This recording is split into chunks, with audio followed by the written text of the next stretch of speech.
You used to only be able to produce a certain number of movies per year. You used to only be able to have a certain number of classes because you only had so many classrooms. But now that ceiling has it doesn't exist anymore. Like there's no cap on the amount of YouTube videos or the amount of courses. Like there's just no like that gatekeeping of how much can we create in a given year doesn't exist anymore.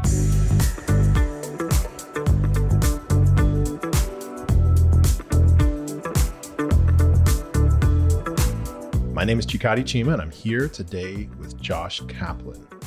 Josh, why don't you give us a little bit of an introduction about who you are, what you're working on? I know you got some news as well, so why don't you just lead off with that? I'd love to. Nice to meet you, Chikati. Thank you for having me on. Very honored. Love Pico and the rest of the team. So it's great to be here. I have somehow found myself into the thick of the creator economy over the past couple of years. I went to school with the two founders of Morning Brew, who are very good friends of mine, and seeing them launch the company, somehow I found myself there full time within the founding team of the first seven of us.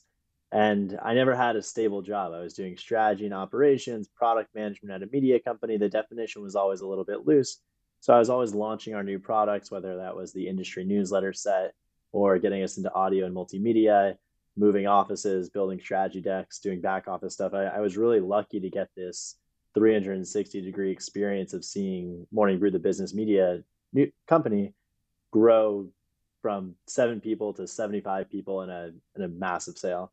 Not massive, but it was a really good sale for us. It was awesome for us to get to build a business together. Um, and from there, I realized that I'd been spending a lot of my time working with the writers and the podcasters at the company. And after the company sold, I was looking for the next opportunity, seeing what the next big wave would be, what's the next great business that I could try and start myself. And within this whole trend of the creator economy, I started to learn more and realize how much operations support creators needed. A lot of them are very, very talented, but if they wanted to fulfill this energy of being independent and owning their business and owning their content and getting to play on their terms, they were still going to need that operational complement. All the technology in the world, as great as Pico and all these other great companies are, I think that there's still a lot of the human part that needs to be built. What do the org structures look like? How fast can you move? How far ahead do you plan? Those are the types of problems that I'm really excited to be working with creators on. And so we had been doing it for the course of the year, consulting for different creators. And in particular, Kinsey Grant, who I'd worked with at Morning Brew, who was the host of Business Casual, her and I are very close. We've always had a great working relationship. And so when she had also left the company, we decided to put our heads back together and said, Kinsey, I think that you can go independent. You can do this. Let me help you. Let me be the operations next to you.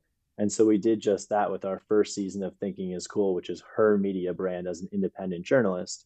And using that model of creator and operator, we've now launched a company called Smooth Operations, which is hoping to do that for more creators. We provide services for creators to grow and scale their businesses. And I could go on and on about how we do that and all the different pipe dreams that I have with that business. But as far as an introduction goes, that's been the brief history of Josh Kaplan entering the creator economy. So is it safe to say you're a smooth operator?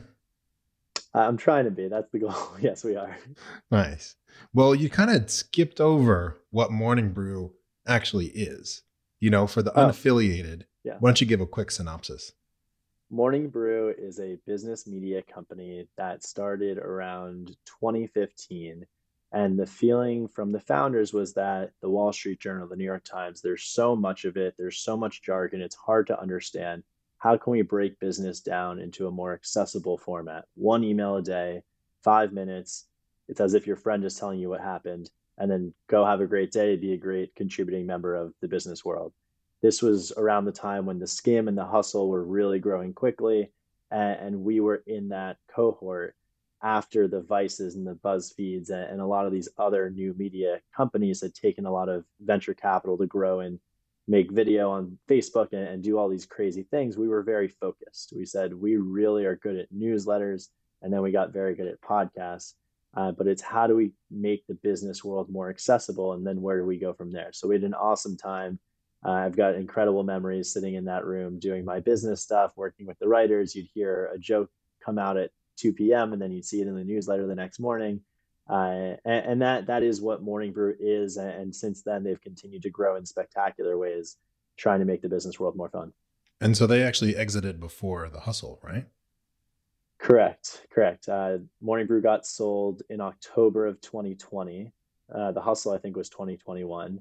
And it's funny, like we all continue to bump into each other online and see what everybody's up to after these companies have sold and as they've grown and other people have grown into different opportunities. And so, okay, let's dive in because we really want to be a resource for creators and people who have the skill set and maybe need the additional support. So you were at Morning Brew from the size of 7 employees to 75, you said? Something around there.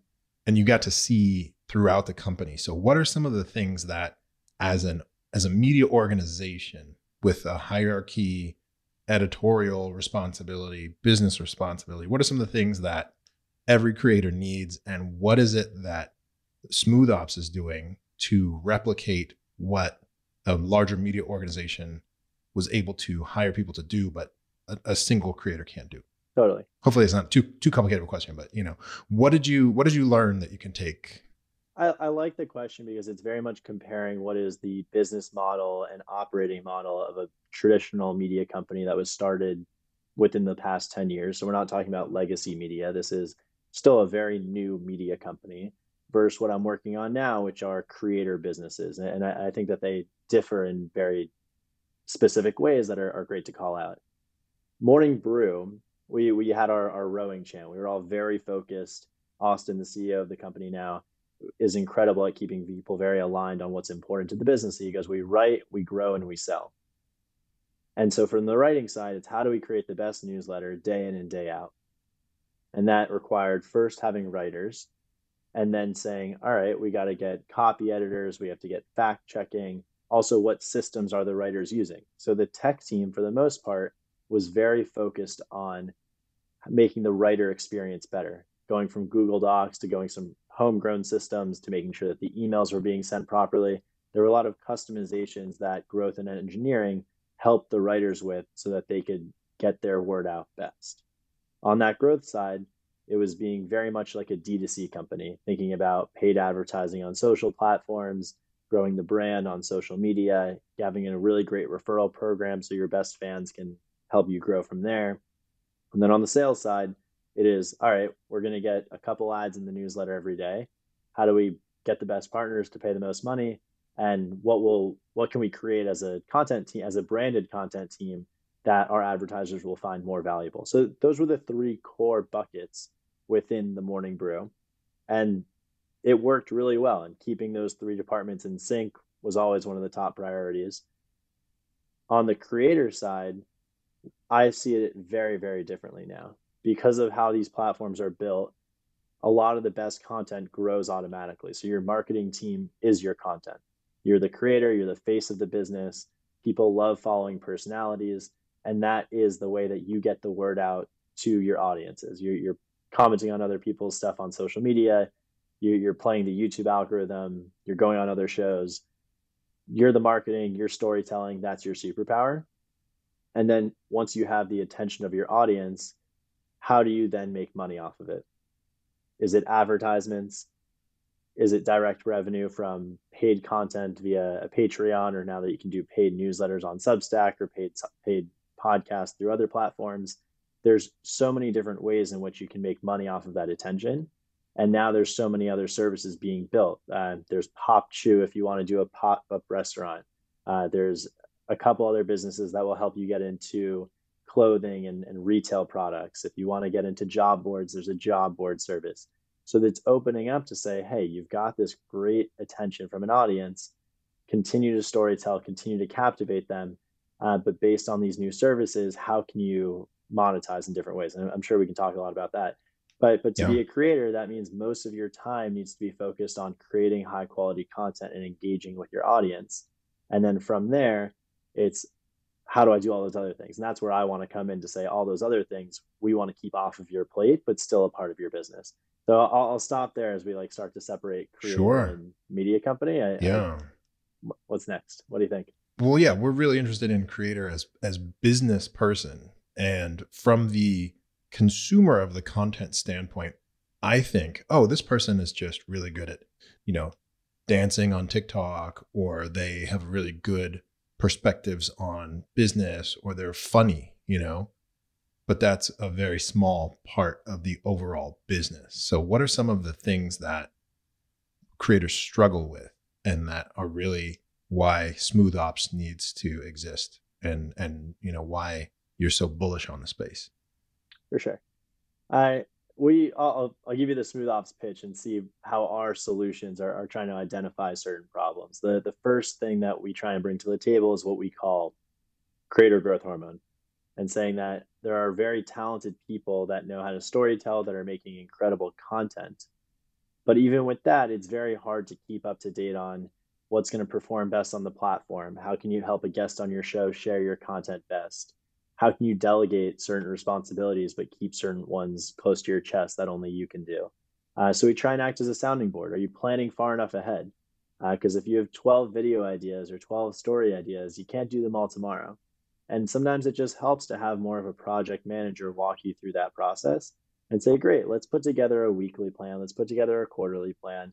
And that type of process is what we like to bring to the table. And a lot of it is not mind blowing to the creator. It's easier to have a conversation and break it down and make it more of a team activity. So I think that type of operating stuff, what are we doing this week? What are we doing this quarter, is really helpful for a lot of creators. And we like doing it. This is one of the things that I like doing most, just coming up and saying, all right, what are we doing this week? The second piece is new business development. A lot of creators, a lot of the great creators get a lot of opportunities into their inbox. Which ones are good? Which ones are bad? Which ones help their strategy is what I want to get to the bottom of, and say, all right, what will help you build equity in a potential business? What will help you grow your audience as well? Creators are so valued based off of their time. And so how do you either make sure you're maximizing your revenue per minute, or how do you get into an activity that will allow you to make money while you're on vacation? So it doesn't take you making another ad unit, or it doesn't take you making another video to make another dollar. So that might be a really great way of monetizing your library of content, and saying, how are we getting that optimized so other people can get it on different platforms, or we have it where it's a series that anybody can find and pay me $12 for. There's so many ways of making money on the internet, and making sure that you're choosing the right ones and operationalizing it the right way is what we're specializing in as well. And then the third piece is what we call executive support. It's kind of like what you're talking about running a business, whether you have the right legal contracts, do you have the right accountant that's helping you with your bookkeeping. There's so many little things that come up with running a business, about having the right tax information for a freelancer and getting them paid on time. And so we think that because a lot of that can be rather commoditized, our team can take that off of the creator's plate, so they can focus on engaging and creating. So those are the three things that we think we bring to the table that are most valuable. And as the rest of the ecosystem gets built up, we want to be that gateway between a lot of these great services and other entrepreneurs, and making sure that those are connecting with our set of creators, and our creators don't have to evaluate every new thing that comes out every week. That's fantastic. So to recap, you said that executive support, in terms of the nuts and bolts of running a small business, right? The production support, or kind of executive producer in the background. And then the third one was new business development. New business. So That's right. how do we open up new revenue streams? So it's creator growth hormone, which is like, how do we act as a sounding board for your content strategy? Not so much let's get into the nitty gritty of each story, but how do we look at it the way that you're going to market? New business, and then executive support. Those three things are what we're focusing on right now. Right. And what kind of outcomes are you seeing right now? Because I'm sure that there's a lot of white space, and you know, being able to take some of these things off of a creator's plate is very important for them. What opportunities have you been able to create and generate for some of the clients you're working with today? Well, we put up our website on Monday. We've got 2 clients right now. We've been working with them for the past couple months, and we're being patient. There's a lot that we have on our roadmaps that we're aspiring to. But what we're looking for is, it's really in the name, and it's funny with the song, and we like that we called it that. But what we want is peace of mind for our creators, is that they know their business is going to exist tomorrow and the week after and the month after, that they can have a rough sense of how much money and that it's all going to be smooth. It's all, I think that certainty is a lot of what I want to provide to the creator, and say like, this is very much a real business. This is not just like this new career path that came out of nowhere. People have been trying to do this for a bit now, and it's formalizing, it's getting more exciting. But if you're new to it, this is real. This is something that you can actually do, and if you're good at it, you can make a living off of it and much more. So what we're seeing is that, especially on the brand partnership side, I've found personally that there's a lot of value for having somebody like me or somebody on my team negotiate deals. I think it's really hard to negotiate your own deals. That way, we can be a bit more specific about the pricing and the terms, and let a lot of the creative ideas sit in the hands of the creator. And if you have to do both sides of that, it becomes hard. You can kind of muddy the waters and lose focus of the exciting part of the partnership. And I like the negotiating part of it. I like the terms. I like the prices. I'm happy to add zeros to proposals and make sure that everyone knows how valuable the creator's time is, and the audience. So is this a good cop, bad cop thing, or It's not good cop, bad cop. It's creative and the nuance of it. And I'm happy to take over the nuance and go through those finer points. But it could be good cop, bad cop. I'm sure you can negotiate pretty hard with a smile on your face. I get that about you. I like it. I have fun with it. But and the way that we make deals is very collaborative. The creators that I work with don't have 25 advertisers per quarter. They have 3 to 5 really tightly integrated ones where we're very aligned. So when we're putting together big packages like that and we want to get really ambitious, I get to spend my time thinking about the package, thinking about what we're actually going to provide in that transaction. And the creator then all the while gets to continue to do what they do best, and go build their brand online. Okay. Well, okay. That's actually a really good question, I think, for folks who are in the vein here. How are you compensated for this? Are you taking a percentage of deals that you bring to the table? Is it a subscription? Is it a hybrid of a subscription and, new business generated? How does the economics of your business actually work? Right now, we are focused on aligning incentives with creators. And what that comes out to be is a revenue share. And to say, if we bring in new revenue into the door by growing your presence, getting new partnerships, opening up a new revenue stream that allows you to transact directly with your audience, we want to be a part of that upside. We don't want to be a cost to your business as a consultant or as a fee. We want us to win together. So when you win, we win. We're really excited about that. We love the alignment.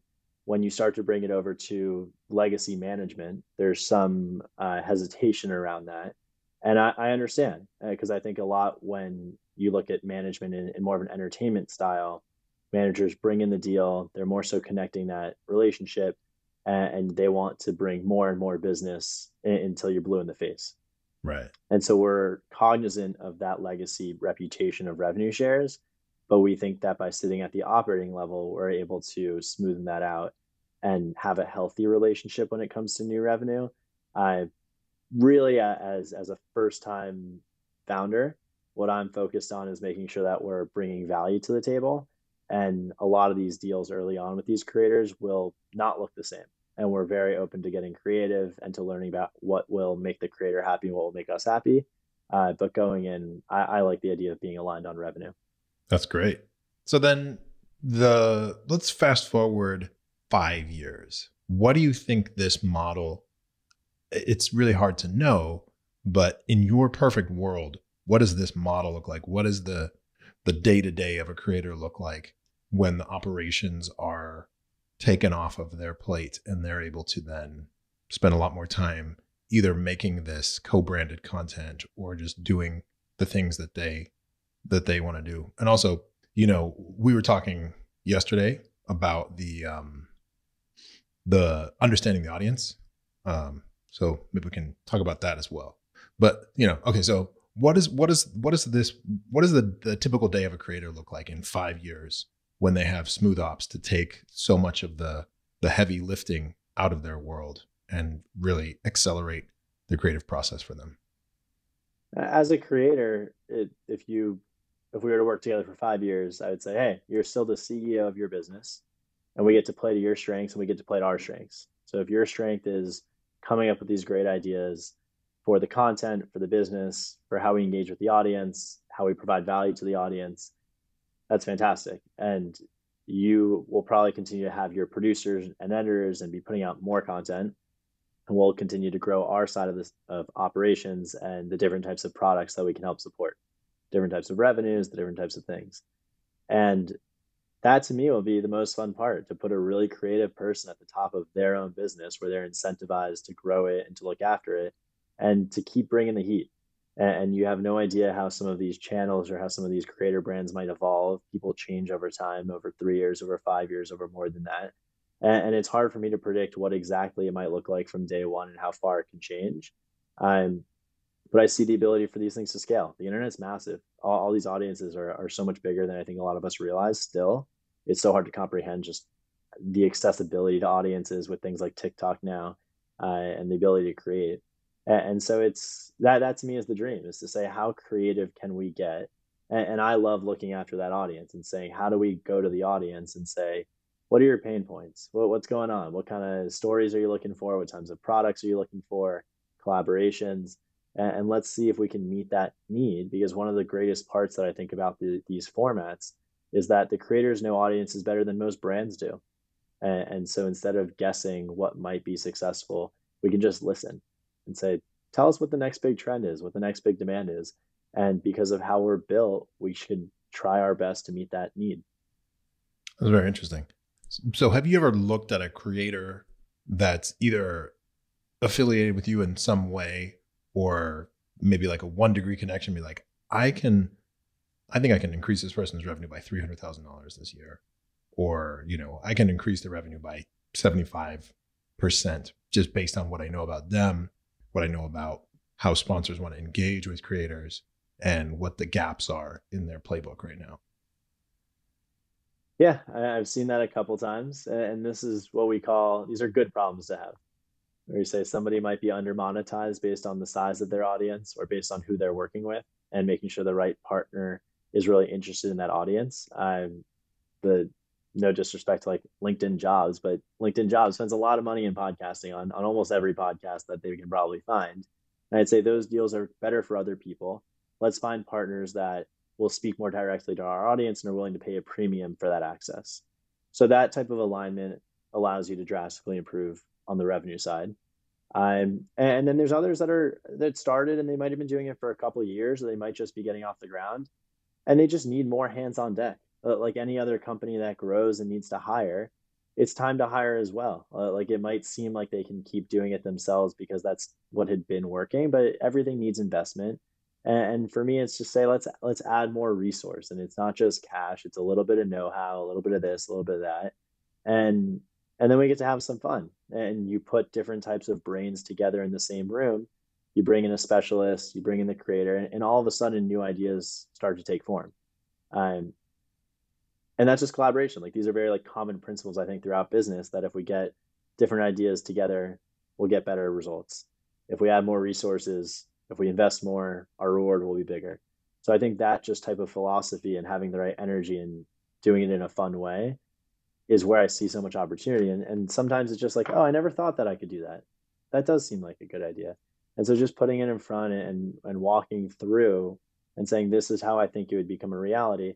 And we've done that a couple of times too. And all of a sudden these just abstract ideas become real projects, and then we get to go knock them out. And that's, yeah, there's just like so many around. The best brainstorming session is like, let's go find a creator that we don't even know and just think about all the different ways that they could grow, whether it's content or business or whatever side of the house. And that type of exercise to get a lot of people that are really good at it is something that we need to see more of, not just on our team, but in general. Like that type of logistics is, and like packaging is where I see a lot of opportunity coming right now, because so many people are specializing in different parts of the creator economy. That's great. So what does an under monetized creator look like? And what are some of the biggest struggles that an under monetized creator is experiencing? An under monetized creator, uh, there's a difference between being under operationalized and under monetized. If you're under operationalized, you might be a very, very good storyteller, but you might just not being playing, you might not be playing to the strengths of a particular platform. If you're not posting frequently enough, or if the way that you introduce content isn't as good from a thumbnail and title or podcast episode or newsletter subject line, there's certain optimizations that can take like the really great quality that you're working and just get it to go the distance. So that's like more on the under operationalized side.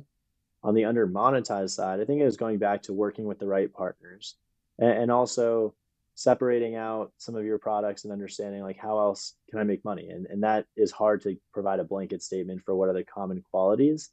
Um, but some people can go viral very quickly on some of these platforms and then realize, wow, I've got a couple thousand, couple 100,000 people that really, really like me. And I haven't asked them for money, or I haven't really had the time to go find the right partnerships and get that right alignment. So I think it's really a time thing that says I just haven't had the time to do it because I've been so focused on growing my audience and creating my content. It's tough to fully define it. I think as I see more, I'll probably, if we check back in a year, I'll say, wow, I've got 100 more data points, 1,000 more data points for what those characteristics are. But for right now, that's a lot of what we're seeing, and that falls again into like the good problem to have, where it's like, hey, I've got all this momentum, I just haven't been able to put it all to work. Sure. And so some of these are creator economy specific problems, and then some are just business problems. You want to talk about how you take the business problem solving know-how that you have and apply it to creators specifically? Sure. From a business problem solving, I wouldn't start with the problem. I'd say that what we're really good at on my team between Jenny, Kinsey, Allie, and I is that we're really good project planners. We don't work 80 hours a week. We schedule things far in advance. We have our weekly meetings. If we have extra meetings, we have documentation and agendas ahead of time. We're very process oriented because then it allows us to show up and be more creative in a business capacity when we're actually communicating and collaborating. So before the problems even come up, it goes, what's the next planning period look like? The next season of a show. It's an exercise we were doing this morning. Let's try and script our future. And so and that's the job after college and before Morning Brew. I was a consultant, so I was a project planner, and I was all the different open items and action items and status reports. This is what we love. This is what we've been making our careers off of doing things in a very calm way. And so before the business problems arise, we try and do it. And if we don't know the answer to a question, how do we do a very particular part of starting a business? How do we make sure that we've got the right contract for this new partnership? We ask people. We've been really fortunate through the internet to make a lot of helpful connections that say if we plan far enough ahead and we can ask ourselves all the questions about what needs to happen in order for that to happen on time, we can find the answer. We've got so many guides and so much content online and so many smart people that we ask, and we get a lot of help. We do not know all of the answers. We never go to anyone saying that we know how to do everything. But that style of really trying to be on top of project planning and always asking for help has given us a lot of good fortune in the way that we've run the business and in the way that we help others try and run their business. So that's my best answer as far as like avoiding the business problems, because luckily like we've been very palatable, we've been very patient. And I always say to the team that if something is urgent or if something has to make us stay up till 10 p.m., then we did something wrong. Like that was our mistake. Like that's on us, and we should try and remove that. It happens every now and then. We're not totally perfect, but by and large, our projects have been on time. Yeah. Well, you told me you just moved apartments, but you don't look stressed. So I think that you are definitely definitely taking your own advice about planning, and yeah. It's a good time. And now I'm living alone, so there's fewer cooks in the kitchen, and it's all just me making decisions. So that might have been a reason why it was a little bit easier. You said something really, I think, remarkable about how the creator knows more about their audience than brands or anyone ever really has. I'm sure that's both a blessing and a curse. How is that? How do you balance that, and how do you help creators with their audience knowledge, but also recognizing that, in order for them to make a good living, they do have to ask their audience for things, and there's a delicacy there of like, you want to support me, but I don't want you to feel obligated to support me. And also from a business perspective, from Smooth Ops, you can see a lot of white space. You can see a lot of underutilization of audience. So why don't you talk about that a little bit, or tell us about your approach? Audience development is is really fascinating to me. And it's like the cliche, and I don't know how to settle the cliche of, is it an art or is it a science? How do you really know? Is it, should you survey into oblivion and have all of the right responses about household income and demographics and whatever? And on one side, that is kind of helpful. On the other, it's really good creators have incredibly messy DMs and inboxes. And it's like one of the best signs of an engaged audience is literal human to human relationships and connections and replying to them. And it's not saying I'm always selling or I'm always looking for the next revenue stream. It's saying, let's just have conversations because so much comes up organically. You flip through YouTube comments, anything. But if you have that feedback loop with an audience, it becomes really obvious what people like and what they're interested in. And if you just say like, hey, like what else? Who else do you watch? Who else do you really like? Or what else are you interested in these days? Like what should be the topic in the next season? It becomes very collaborative. And I think that's the blessing part of it. I'm the curse, I don't know how much of a curse is. I never try and get too bogged down in the data. We don't stare at too much of it yet, which is maybe shame on us. When it comes to like a marketing funnel, there's a separate conversation. But from a creation perspective and coming up with your next story or your next video, your next podcast, I think that really good creators have a really good sense of balancing their vision and looking out into the world and looking within and saying like, all right, this is what I think would be really compelling. And a lot of these have classical training as journalists or as producers on other sets. Like there's a real skill set that goes into telling these stories that needs to be respected more by and large, I think, as the wider community. And then going into the DMs and saying, all right, let me start looking for insights. Let me start listening and scratching at things and replying and fishing for an answer because I want to know, do people know this term or is that too jargony? Do people know about this storyline? Do they care about it? Like, why would they care about it? So I don't know. It's that art and science thing that I don't really know how to balance, but you know that it's a two-way street. And that's the best part about a lot of these mediums is that it's not like linear television. It's not like the movie theater. You don't have to wait for Nielsen reports for any of it. You can put up an Instagram story or a YouTube poll question and something in your newsletter and ask for long form responses and just get like incredible depth. And I love it. I guess it's really, to answer your question, the curse is that you can end up spending a lot of time doing that. It can really take away, again, it's like a time equation for these creators. How much time are you engaging? How much time are you creating? And to get lost in it is very, very easy. But if there's something to get lost in, and this is probably one of the better things to do so in, because you're forming those real relationships that will get people to come back to you. Absolutely. Absolutely. So it's not out of bounds to think of $1 million creators today. Like Packy McCormick, he said he anticipates he'll make $1 million if things go how they have been going. So we're in the early stages of the $1 million creator, early days of $1 million creator. What do you think it would take to have someone become a $10 million creator, like a Mr. Beast, who's even, like $50 million creator? So what do you think it would take to have a real cohort of 10 to $50 million creators? That's a great question. That's really interesting. Because I think it's coming. I've heard a lot of interesting things recently. One person said that they feel like they're competing against the idea of free, and that the idea of everything on the internet should be free is going to start to deteriorate, and consumer behaviors will be more warm toward paying individuals online, which I think will have a dramatic effect just behaviorally. If Gen Z is more interested in tipping on Twitch and subscribing to the paid tier or using Patreon, that's incredible, right? That's a lot of dollars coming into individual creators' pockets. The platforms are creating more features that are welcoming it. Stuff like Pico is really making it easier. So what I see is, I guess, two major trends that will help us get to more 10 and $50 million creators. Is one is being multi-platform and multi-revenue stream, not only working for one particular platform. So a lot of the ways that you see people doing a couple of things, that multi-hyphenate, I think allows you to really increase your revenue potential. And the second is that behavior, is saying that more people are interested in paying for these types of new products.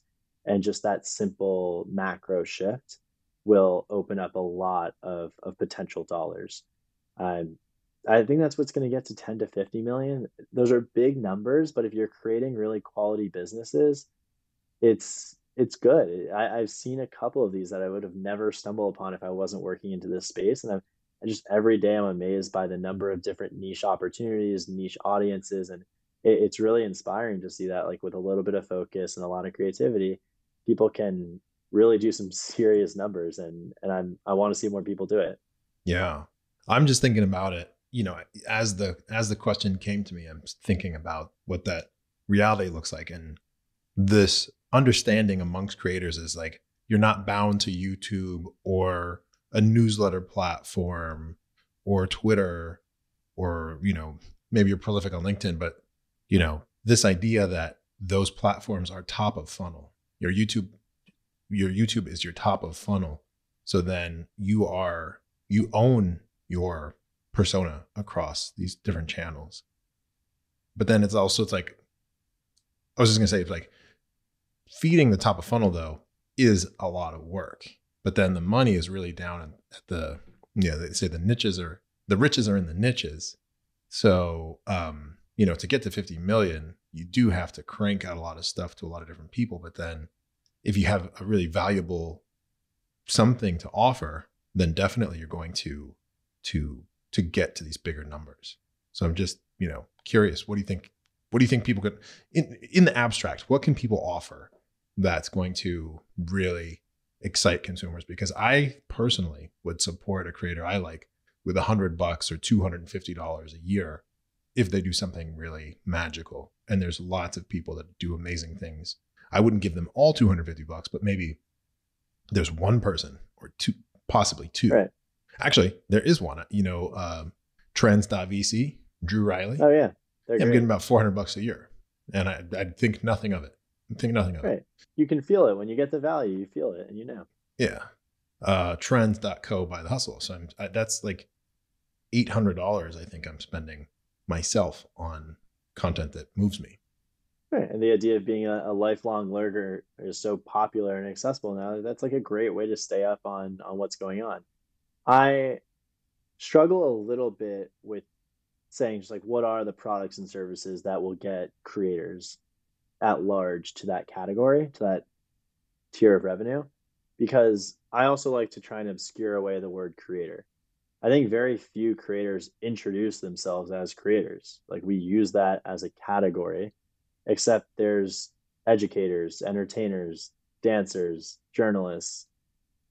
The list goes on. Athletes, like there's so many different ways of being it. So if you try and find out like what is your core as a creator, you can look more at the legacy business model that that profession had previously occupied. And then you can apply it to the new world and say, hey, like I actually am a teacher. And teachers used to go work at schools and go work at universities and try and get tenure or be academics and try and get awards and grants. But now I can finance my education with advertisements or with selling courses and hosting cohort based courses. And actually, my business model is different where my costs are really low because of technology and my distribution is so easy that my accessibility is really high because it's not about me being in a place that people can come into my classroom, my physical classroom. So education, I think, is so interesting when you apply it to the creator economy because of how archaic, honestly, like what my understanding of the education industry is and was. So I then go to different ones, and then there's brand new categories like Twitch and streaming and gaming. Like that's brand new. Watching people play games and talk to you at the same time and being able to interact and get them to do things like that's marvelous. Like that, it's just so Painting, interesting to doing me that puzzles on Twitch. It's not even video games anymore. all It's of that, just, but that's like a yeah. brand new type of voyeurism that just wasn't around prior to that. Voyeurism, parasite, whatever, like relationship building with people that you haven't met in real life. But there's so many exciting things that are changing, and people want to like latch on to these names and faces. So I try and figure out like what are you like? Kinsey Grant, who I work very very closely with, is a journalist. So who are the greatest journalists over the past 20 years, and how did they make money, and how can we try and use that as a better template rather than starting with a blank piece of paper? And so that's the type of activity and research that I look into. And with my business, like there's particular types of those professions that we're more interested other than compared to others that make this whole industry, the wide world of the creator economy, seem more palatable to us as entrepreneurs. So yeah, that's how I think about getting into that tier. Um, but again, we don't really know. We see people coming up with new ways to make money off the internet every day. And you talk about crypto and you talk about all these other different vehicles, and it's very exciting. It's just beginning, and I'm just getting into it. So you abstract away the word creator and you say you're doing something that people were doing before and you're solving a pain, whether it's educating, entertaining, creating that emotional connection.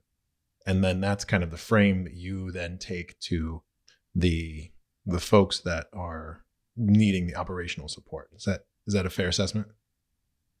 Yeah, yeah, I would say let's look at what you are, or just frame it a different way and move the puzzle around a little bit, and then look at the previous business model and think about how we can improve it. I think starting with blank pieces of paper is really hard, and the more templates we can take from other mental models and other industries is, and looking at history is great. Like if we talk about just like again like the industries of this, like we're still seeing a massive shift from cable and radio into digital streaming and podcasting. So like I try and back up as often as I can and think about how we can use things that people have learned from other industries. Like, yes, it's very new and these are new economies and new org charts, like I've mentioned, and there's a lot of newness, but that doesn't mean we're starting with no precedence. Right, right. So what are the jobs to be done basically here? And the tools and the reach is provided by YouTube, or is provided by your email newsletter, or you have a Facebook group Exactly. or something like that. But really the pain that people are experiencing or the joy that they're seeking is a one of those eternal human desires, right?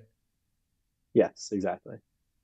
And now with software, with digital communication, it's so much easier to reach these people in a really authentic way, where it used to have to be like, okay, drive your car to a college campus, park, walk to your classroom, sit there for 90 minutes or 50 minutes, and then do that for 4 years and get a degree.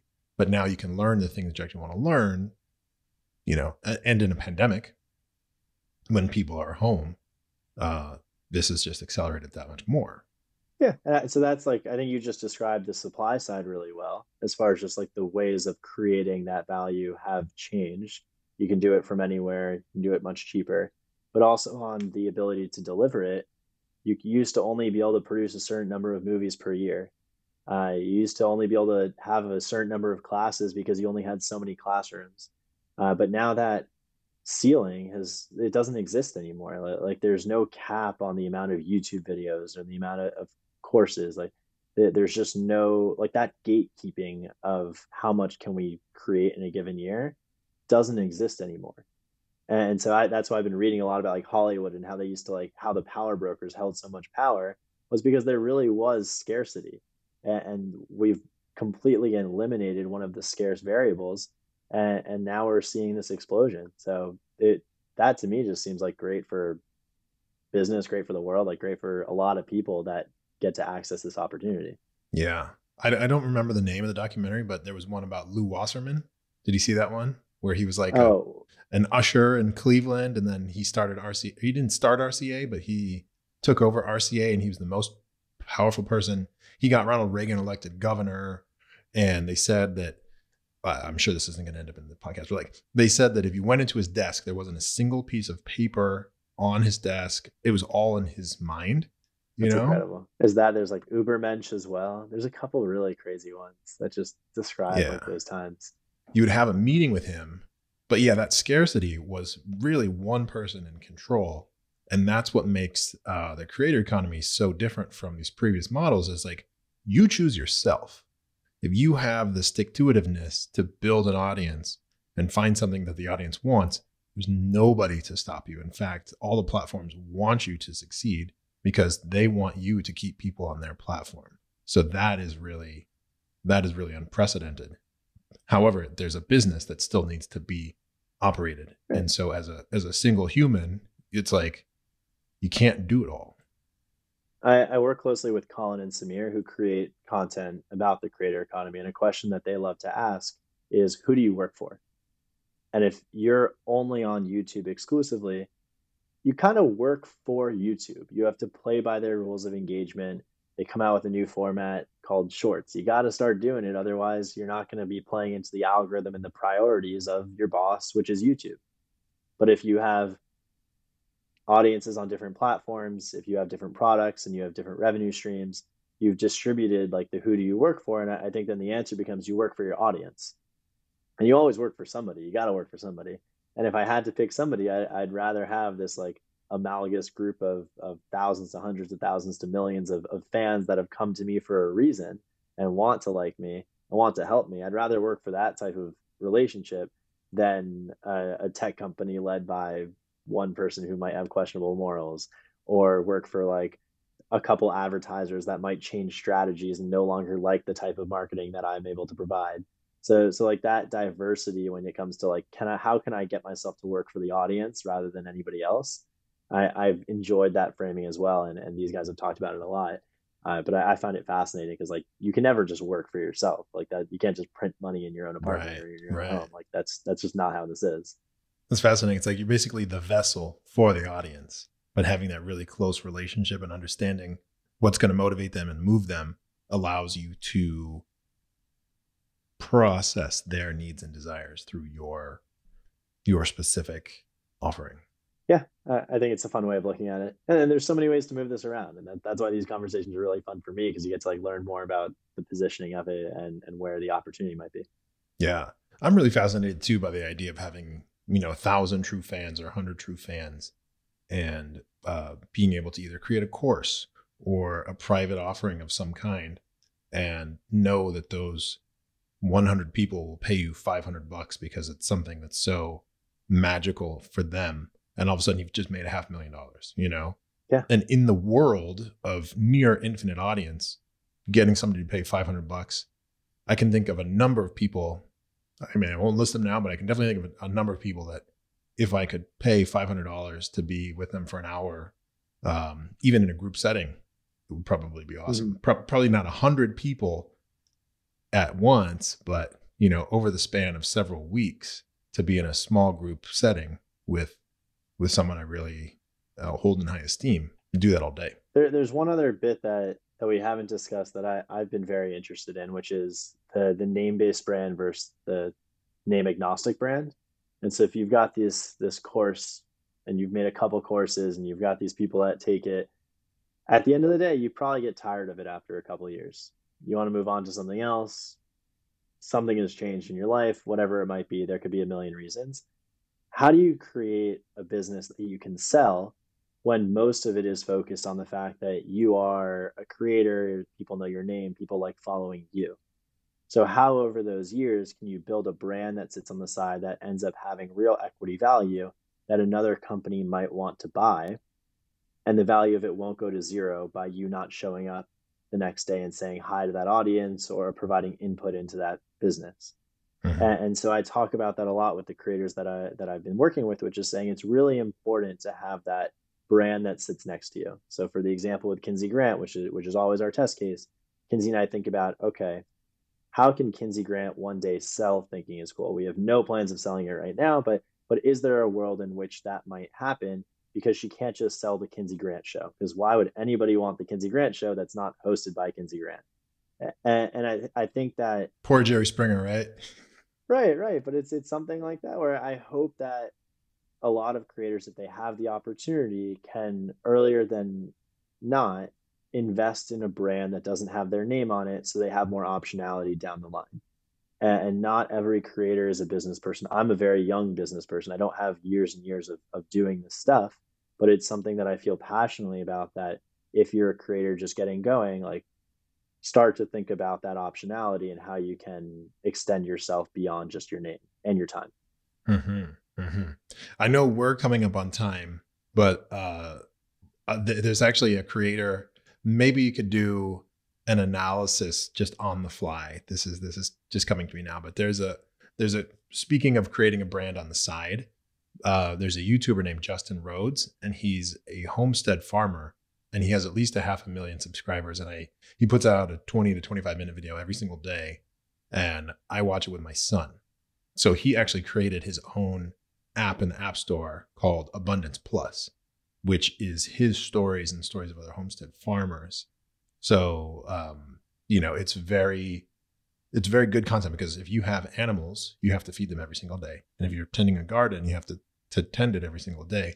So he just has that built-in narrative. And then there's narrative spikes where it's like, oh, the cow is having a calf, or we're going to, harvest some chickens or something like that.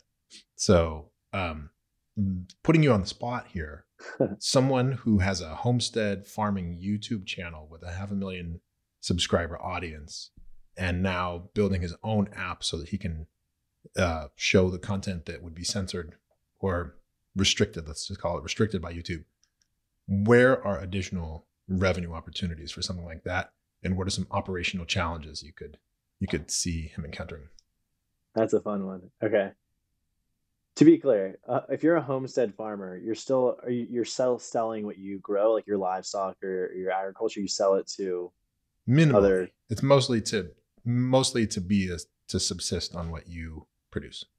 Okay, mostly to subsist. Okay, that changes what I was about to rant on a little bit. But there are others that are doing purely organic, pasture-raised pigs, pasture-raised chickens. So they're homesteading, but they are actually selling. Okay, super interesting. Well, I think the content in the app is really interesting. I'd first go in and see, is that being operationalized to its best potential? Like, are there brand partners that also want to get in front of an audience that really likes watching the homestead farming and that type of content? Like, who wants to advertise to you and your son? So that's just like to me, that's like, take a little bit there. Don't make your whole livelihood off of making ads, but make sure that you're getting some of it because it's very valuable media attention. And I'd say, all right, like using the revenues that you would have from the brand partnerships, how can we invest that into other types of products? And so if I'm trying to role play this situation, it says there are probably a lot of people that might not want to go all the way into homestead farming, but they might want to have a little garden in their backyard, or they might want to do a little like a simulation of it. So can I partner with a company to send them a subscription box of seeds and of fertilizers and little sticks and stuff to keep your plants up? I know nothing about this, so I don't want to offend anybody that is very particular about these things. So I think that like that type of like hands-on approach where I can like DIY could be really interesting. And you've seen a lot of creators get into these subscription boxes that become very, very successful. So I think that there's something about like handing it over like through the screen to be like, now you can do a part of this as well. And then there's another, which is if a lot of other homestead farmers are watching me and they do want to sell some of their produce and some of their livestock to other suppliers or other people in that value chain, can I create that network? So whether it's the farm to table movement, whether it's other people in their localities, can I go find a tech product studio that can create a matching platform for people that watch my stuff to find each other, to say, oh, you grew this, I would love to buy that. And then you get to own that type of playground and that type of marketplace. Mm-hmm. I think that there'd probably be value there. Can I come up with one more on the fly? Binging with Bobbish and a couple other creators. Shelby Church also did this. Both are YouTubers, where they have homes listed on Airbnb that are very much optimized for the experience that they're portraying through their videos. So if you're doing homestead farming and you want to go live the life of a homestead farmer for a week as your vacation, can he partner with other people that have homestead farms or build another side house wherever he might be in the country or in the world?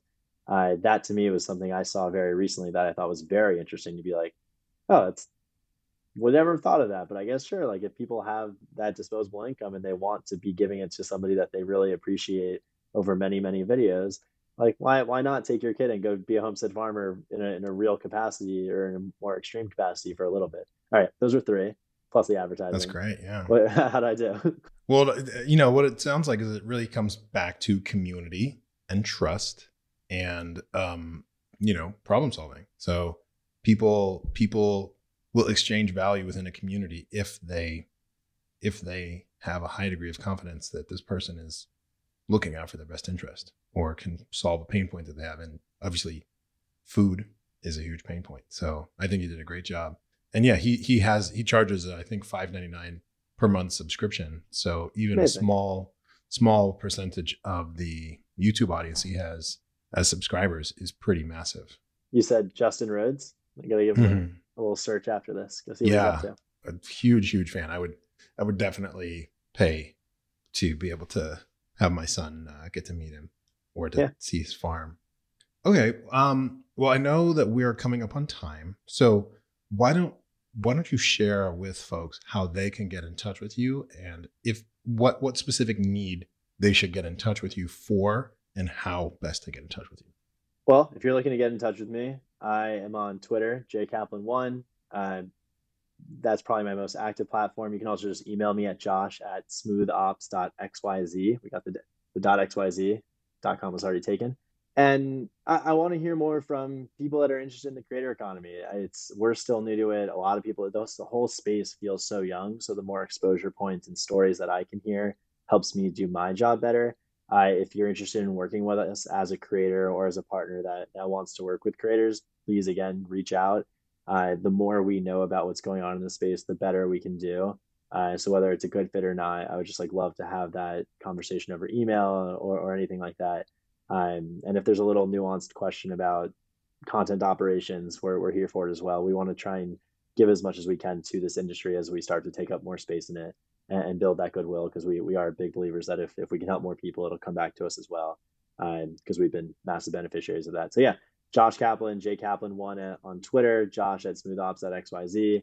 We would love to make some friends through this show. And thank you very much for having me on. I'm really honored and excited that I got to participate. It was a real pleasure to get to have this conversation with you, and thank you for being up for some hot seat type of questions.